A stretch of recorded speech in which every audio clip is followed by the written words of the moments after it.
Hello everyone, कैसे हो आप सभी। तो आज हम सीखेंगे सिंपल कुर्ती की बिल्कुल इजी तरीके से कटिंग। हम सीखेंगे किसी भी साइज की कुर्ती बनाते वक्त आर्म होल को हमें कितनी रखनी चाहिए। आर्म होल में झोल आने लगती हैं, तो ऐसा क्या करेंगे जिससे आर्म होल हमारी कभी झोल ना आए आर्म होल में, और हमारी जो फिटिंग है वो बिल्कुल परफेक्ट आए। तो उसके लिए सबसे पहले हमें कुर्ती की ड्राफ्टिंग करनी होती है। अक्सर लोग डायरेक्ट कपड़े पे कटिंग कर लेते हैं, जो कि ये सबसे बड़ी गलती होती है। ड्राफ्टिंग करने से हमें कंफर्म हो जाता है कि कौन सी कुर्ती की कटिंग करनी है, कितना नेक रखना है। तो चलिए सबसे पहले हम ड्राफ्टिंग करते हैं। तो ड्राफ्टिंग में हमें सबसे पहले लेंथ लेनी होगी, शोल्डर लेना होगा। तो देखिए यहाँ पे शोल्डर वाली लाइन को मैं ड्रॉ कर चुकी हूँ। उसके बाद 3 लाइन और हमें ड्रॉ करनी है। पहली लाइन है चेस्ट, फिर वेस्ट, फिर हिप। उसके बाद 2 इंच हमें मार्जिन भी ऐड इसमें करनी होगी। अब देखिए यहाँ पे कुर्ती की ड्राफ्टिंग हो गई। अब यहाँ कुर्ती की ड्राफ्टिंग तो हो गई। अब गले को कितना हमें रखना है ये डिसाइड करना है। जब हम डीप नेक रखते हैं, कुर्ती की डीप नेक रखते हैं, तो उसके साथ ही हमें आर्म होल और शोल्डर दोनों में माइनस करनी होती है। जो बिगनर्स होते हैं यहीं पे गलती करते हैं, जिसके कारण हमारे जो आर्म होल में झोल आने लगते हैं, क्रीज आने लगते हैं और कंधे गिरने की समस्या होने लगती है। जब हम पैक नेक रखते हैं तो जितना भी हमारा फुल शोल्डर है उसमें 1 से 1.5 इंच हमें ऐड करना होता है।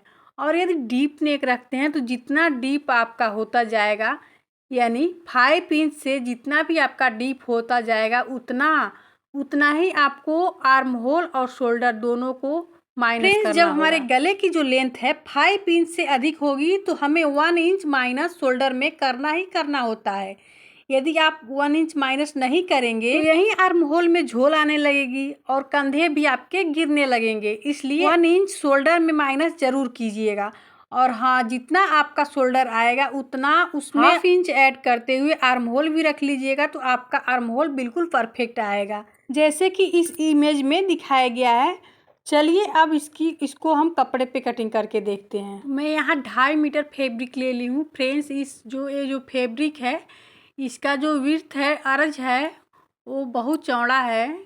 करीब 60 इंच का ये इसका अर्ज है। तो यहाँ कुर्ती और पैंट दोनों को मैं इतना ही फैब्रिक में बनाने वाली हूँ। तो चलिए देखते हैं कि इसको कैसे बनाएंगे। क्योंकि इसकी जो विड्थ है, इसकी अर्ज है, वो 60 इंच की है, तो इसमें बिल्कुल इजी तरीके से बन जाएगा। इसमें फैब्रिक कम नहीं पड़ेगा। हाँ, स्लीव थोड़ा छोटा रहेगा, स्लीव को मैं मैनेज कर लूँगी। तो देखिए जितनी आपको लेंथ लेनी है, सबसे पहले हमें कुर्ती कपड़े को 4 फोल्ड करके ले लेना है और जितनी आपको लेंथ लेनी है उतना ले लेना है। अब सबसे पहले हमें कुर्ती पे 3 मार्किंग करनी है। तो देखिए पहला मार्किंग मैं 7 इंच पे कर रही हूँ। तो देखिए 7 इंच पे करेंगे, उसके बाद 14 पे, फिर 21 पे। तो देखिए कुछ इस तरह हमें अब लाइन को सीधा कर लेना है।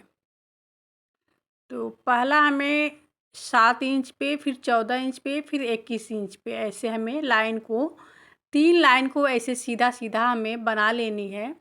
और बनाने के बाद उसके बाद हमें कुर्ती की कटिंग करनी है। यहाँ मैं 36 साइज का कुर्ती की कटिंग कर रही हूँ, तो उसके अकॉर्डिंग आपको शोल्डर लेना होगा। तो यहाँ पे 14 है इसका फुल शोल्डर। अब यहाँ फुल शोल्डर का हाफ करेंगे तो 7 इंच होगा। तो देखिए यहाँ पे 7 इंच पे मैं एक मार्किंग कर ली हूँ। फ्रेंड्स, आधा इंच इसमें सिलाई में जाएगा, तो 1 इंच इसमें मार्जिन ऐसे ही हो जाएगा। तो आप 6.5 इंच भी रख सकती हैं। तो मैं यहाँ पे 7 इंच ही रख रही हूँ, क्योंकि 1/2 इंच हमें यहाँ पे शोल्डर डाउन भी करनी है। तो आप 1/2 इंच शोल्डर डाउन करके लीजिए, तो 6.5 इंच लीजिए। और यदि ऊपर से आप मेजर करेंगी तो यहाँ पे 7 इंच भी रख सकती हैं। तो यहाँ पे मैं 7 इंच पे ऐसे सीधी लाइन ड्रॉ कर ले रही हूँ। यहाँ आर्म होल भी 7 इंच रखेंगे। अब 7 इंच पे एक लाइन ड्रॉ कर लेंगे। अब यहाँ पे इंच टेप को ऐसे रखते हुए फोल्ड करेंगे और आर्म होल के सेंटर में मार्किंग कर लेनी है। तो देखिए यहाँ पे मार्किंग हो चुकी है। अब हमें 1.5 इंच की गोलाई लेते हुए ऐसे हमें आर्म होल का शेप दे देना है। तो फ्रेंड्स, यदि आपको डीप नेक रखना है तो यहाँ 1 इंच से 1.25 इंच गहराई लेते हुए आर्म होल का शेप दीजिएगा। और यदि बैक में पैक नेक रखना है तो आपको 1.5 इंच पे ऐसे गहराई देना है। इतना तो क्लियर हो गया। इसके बाद हमें चेस्ट वाली लाइन ड्रॉ करनी है, तो चेस्ट का 4th कर लीजिए, उसमें 1 इंच मार्जिन ऐड करते हुए यहाँ पे मार्किंग कर लीजिए। इसके बाद 1.5 इंच लूजिंग भी इसमें ऐड करनी होती है। की चौड़ाई 3 इंच है एंड इसकी लेंथ है, कुछ इस तरह हमें लाइन ड्रॉ कर लेनी है। अब यहाँ आप नेक को घटा या बढ़ा सकती हैं, तो मैं यहाँ पे बैक में ज़्यादा बड़ा डीप नेक नहीं रखूँगी। इसके बाद फ्रंट आर्म होल की ऐसे हमें मार्किंग करनी है। इसके लिए 1/2 इंच अंदर जाते हुए ऐसे गहराई शेप दे देना है, तो फ्रंट आर्म होल की यहाँ मार्किंग कंप्लीट हो जाएगी। अब यहाँ चेस्ट की मार्किंग के लिए 36 का 4th हुआ 9 इंच, तो देखिए 9 इंच पे मैं एक मार्किंग कर रही हूँ। इसके बाद वेस्ट का 4th लेंगे, तो यहाँ मैं 8 इंच पे मार्किंग कर रही हूँ।